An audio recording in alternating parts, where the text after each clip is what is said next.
Welcome back to another episode of In Case You Missed It this week in GovTech. Another action-packed week. It was great to actually get a chance to see Joe in person for the first time in almost 2 years at our management retreat and Envision event in Phoenix. Great to see so many of our partners across the country there as well. And as Joe mentioned from his time at NASCIO, this return to live is here. People are hungry for it, and it's just beginning. So excited about the week that was. It was also a crazy week for the market. Lots of activity to kind of break down for you today as we go through this week in GovTech. We'll start first with one article that kind of caught my attention, and that's the rise of a new type of cyber threat that we're hearing about. We've gone from a variety of social engineering to ransomware to now we've got killware that's starting to enter the conversation. And the interesting thing about killware is this is a cyber attack that's designed to not just get, cryptocurrency or payments. It's not a financial trigger, but it's really, looking at using technology to disrupt, to cause harm, whether it's trying to attack a water supply system or, trying to do something to bring down parts of the grid. But it is an important thing to kind of keep in mind as we think about cybersecurity and the evolution of cybersecurity in state and local government. Not everything is financially motivated, and some things are now kind of at a more, a terroristic kind of viewpoint. And so, Jed, Joe, what do you make of the rise of a new buzz phrase, but also this new threat vector that now state and local government agencies have to pay attention to, even if they're small? I think when you look at it, the infrastructure bill, right? You just talked about it, whether it's a utility, some of that critical infrastructure. This is absolutely something that states and localities are going to have to think with, this evolving cyber landscape, and the idea that the threat isn't just going to be financial, like you said. The opportunity to actually cause human harm is going to be something they're going to have to factor into their investment plans as we look at the long-term plans for infrastructure modernization. Yeah, and this issue with utilities is definitely something that's been on my radar over the last several months. There's been some stories out about, water utilities being hacked, and, that can cause, poison in the water supply, for example. So this is definitely something that has to be taken seriously. And yeah, it's quite fortunate that the infrastructure bill passed when it did, because hopefully some of that money can be used to protect against this threat of killware. And it also speaks to just where we are right now in the 21st century. Just like you said, Dustin, with the terrorism, basically the idea that, you're not looking for any monetary gain. You're just out to destroy. So pretty fascinating times. Absolutely. All right. So speaking on the cybersecurity front, Joe, you had an article that talked on cyber insurance. So break down why this one caught your attention. Yeah, ransomware wasn't enough. Now you've given me killware to think about as well. But you mentioned our Envision event and when you kicked off. And at that event, we had a lot of discussion around cybersecurity, obviously, from the CIOs that were in attendance. But the topic of cyber insurance came up, and this article hits on it here too. It's getting harder and harder for governments to get cyber insurance. And if they do get it, they've seen their premiums go up. This article references towards the bottom a federal report where they did a study saying by 2020, I think most governments saw a 10 to even a 30% increase in their cyber premiums. So where you're seeing those costs go up or vendors leave this market, it's something that's becoming more and more of a challenge around this. So it's interesting to me in terms of the evolution of how quickly we started talking about cyber insurance. So now we're seeing maybe, hey, this might be a market that may become out of reach for government. So it caught my attention, and it aligns to where I'm seeing the discussion and priorities amongst the C-suite of state and local government. Yeah, as you said, at Envision, it definitely was a hot topic issue. And I mean, I think as we see killware and the rise of more sophisticated AI, social engineering, agencies are going to need to rethink their risk mitigation tactics as it relates to cyber. And I mean, the notion of just cybersecurity itself is automatically setting up certain positions for failure, because, what is security and the ability to secure? We have to start to think about risk mitigation and how we do things in a digital way. Plus, now you've got the physical threat vector as well that's kind of entered the picture. So now more than ever is the time to kind of reimagine and really rethink our strategies on how we do cyber. Yeah, I completely agree with you, Dustin. And I think one reason why we have to rethink the strategy is that we have to take into account that all local areas have water utilities of some sort. And a lot of these local areas are not big. They may not have a great budget to work with. And so, would they be able to, one, afford the cybersecurity upgrades, and then two, even afford the cyber insurance, if the insurance rates are going up? Another thing I find fascinating about this too is, the connection to ransomware, because, some experts say that you should never pay the ransom. But, if you're getting cyber insurance, you would think that part of the idea there is that the cyber insurance would pay the ransom. So that's an interesting kind of conflict there to think about. Yeah, fortunately, we're going to be covering a lot of cybersecurity over the next few months with the passage of the infrastructure bill and the over whatever it is, $1 billion in recurring funding to state and local governments over the next 4 years. So there's going to be resources both from the federal government in terms of technical assets and expertise, but also funding coming to states and localities that will hopefully, work to mitigate some of these challenges. Yeah, and I think one last thing to add on to Jed's point, we also have to think about how we sustain that, right? Not just even the upfront outlay of capital towards putting in place a robust cybersecurity posture, but ultimately, if you're a small utility in a rural area, who's going to be responsible for it when the funding runs out? How do you reskill employees that may not have the expertise or be plugged into all the new threat vectors? So it's going to take a different approach from a collaboration standpoint too, to really tackle this one together. And speaking of the infrastructure bill, I know there's a lot of funding that was allocated for cyber and modernization and kind of the building of physical infrastructure, but broadband was front and center. So Jed, this was your article of the week. Yeah, and what I find interesting about the broadband investment here is that if you look at the buckets, you have roughly $42 billion for deployment. That's the largest investment ever, according to Benton Institute, for broadband deployment. And, that's more than, any of the years where, the FCC has doled out broadband funds. And then also you look at all the money that's going toward digital inclusion. They say that that's also the largest single investment ever from a federal level for that. And so it's great to see that government is now on board, not just with the idea that broadband is something that everyone needs to have in this new world, but also the idea that it's not just about broadband. It's about, computer literacy. It's about having the devices and these sorts of things. The other interesting part about this whole thing with broadband is the shift away from the Federal Communications Commission having the majority of the federal funds. Now it's shifted to the National Telecommunications and Information Administration. And so I'm going to be very interested to see how these broadband projects stack up against the ones that were completed under the FCC, because basically what the people that I've talked to from states, they suggest to me that NTIA and the states have a closer relationship than the states and the FCC. That's just the impression that I've been getting. So it's going to be interesting to see how that plays out.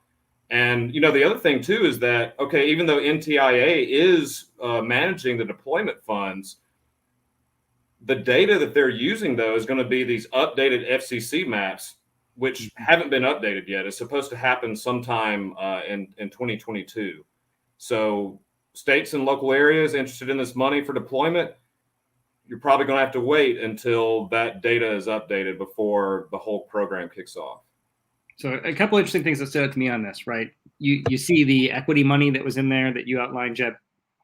States have to create these digital equity plans.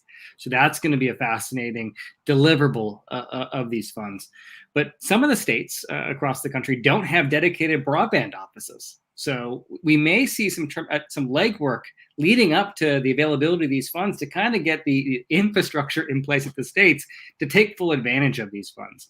You mentioned NTIA and the kind of record amount of funding. Well, it was only 10 years ago that, under the American Recovery and Reinvestment Act, that we saw about $7 billion come out to kind of laid some of this initial, maps and effort. Now, $42 billion for adoption.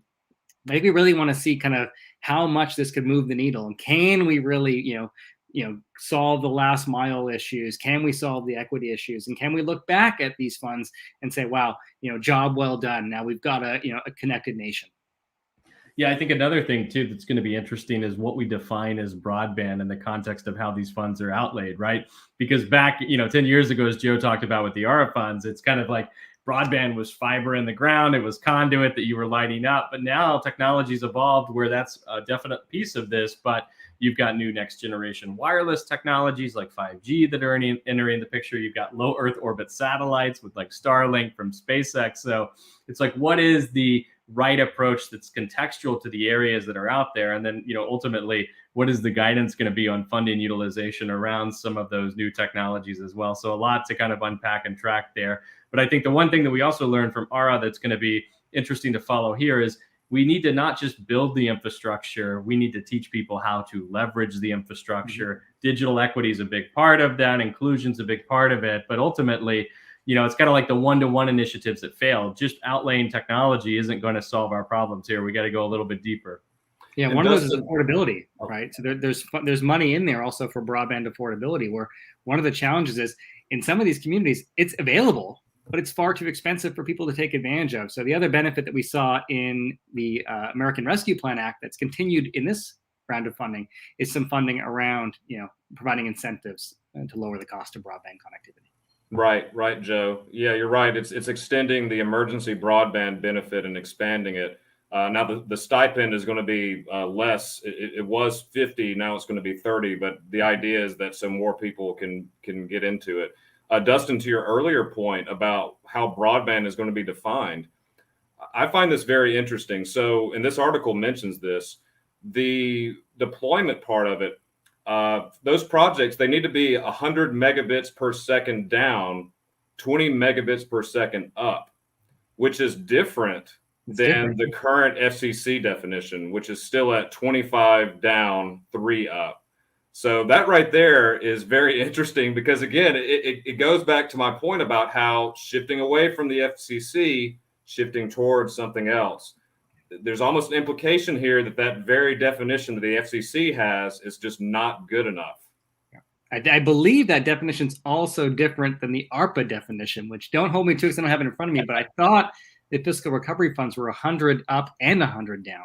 Mm-hmm. Yeah, you might be right about that. I seem to recall seeing, I can't remember the exact figure, but yeah. So maybe this is going to start a whole new conversation about, well, what really should it be? There are some people who stick to that symmetrical. They say it should be symmetrical every time, given that upload is a much more important part of our society now. Mm-hmm. Absolutely. Well, great articles for this week. Now, to kind of end our time together, we're going to bring in a special guest that's been in our green room. So I want to welcome Dennis Noon, who's our managing editor of our TechWire platform. So Dennis, thanks so much for carving out a few minutes of your day to join us for the tail end of our discussion today.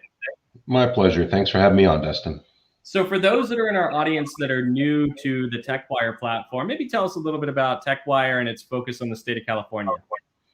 Yeah, thank you. TechWire is really the only daily significant ongoing coverage of what we consider job critical information for those in the public and private sectors. We cover the industry, we cover the government side, we cover the relationships and the contracts between them. And with a $14 billion a year state and local market for technology in California, it's one of these, it's a product and it's a venue that you can't ignore at your own peril. It is now more than ever, I would consider it a connective thread for the industry because there are so few in-person events now, even though we're kind of easing back into them. This is still a good way. TechWire provides a good way to kind of keep you bound to your colleagues, your competitors, and your prospects. So thanks, Dennis, for joining us. You mentioned events. As I understand it, we have an event coming up called State of Tech. Can you share a little bit more about it? Yeah, the event is December 3rd. It's a typical annual TechWire event. This year, it's a big one because, as I said, with so few in-person events, it's great to hear from some of the new people. California Department of Technology has some new leadership. They've got a new Chief Deputy Director, Deputy State CIO, Russ Nichols, who comes from the California Department of Corrections and Rehabilitation. Russ will be among the speakers, as will Amy Tong, the state CIO. Amy always addresses the groups. The other guests who will be speaking will be Rita Gass, who is the CIO from the Employment Development Department, which has been much in the news the last couple of years. Rita, for those who have been in the industry a while, comes from the Secretary of State's office, and she's worked in other departments as well. And she has also led TechWire briefings in the past. So Rita will no doubt have a vital message to deliver. Others include Ajay Gupta from the DMV. Ajay is the Chief Digital Transformation Officer. We will have the CIO of the Department of Rehabilitation, John Kirkham, and we'll have Catherine Lanzaro, CIO from the Department of Child Support Services. It'll be interesting to hear the insights from all these folks as the state evolves into what will be the next step, the post-pandemic step, I suppose. I'm excited to hear some of those messages. Dennis, it's great to have you here. Long time no see. So I was going to ask you about the agenda. It seems that you've covered a good bit of it. If there's anything else you'd like to add to that, definitely make sure to mention it. But I also wanted to ask on top of that, is there anything in particular that you're looking forward to the most, hearing when you're there? Yeah, thanks, Jed. It has been a while. It's good to see all you guys. In addition to the pretty full roster, we will also be hearing from Joe. Joe Maros will be speaking about some market opportunities, market strategies, actionable insight.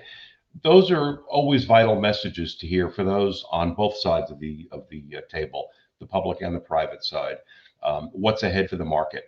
Anybody who follows TechWire, we routinely report on the large contract awards, the bids that are going out.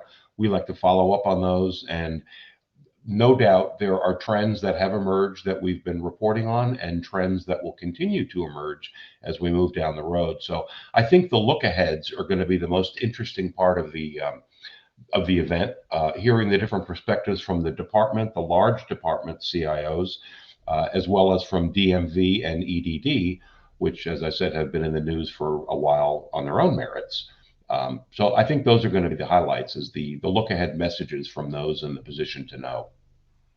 So who's this event ideal for? I mean, when you think about California as a market, huge market, in state and local government, who's the best kind of person to attend this event? Well, I would say, one of the trends that I've been seeing in our daily TechWire coverage and my talking with sources and with the industry is that there seems to be more room for smaller companies to come in, the smaller shops, small businesses, some of the veteran-owned businesses and what have you. I would say that there's definitely a niche there.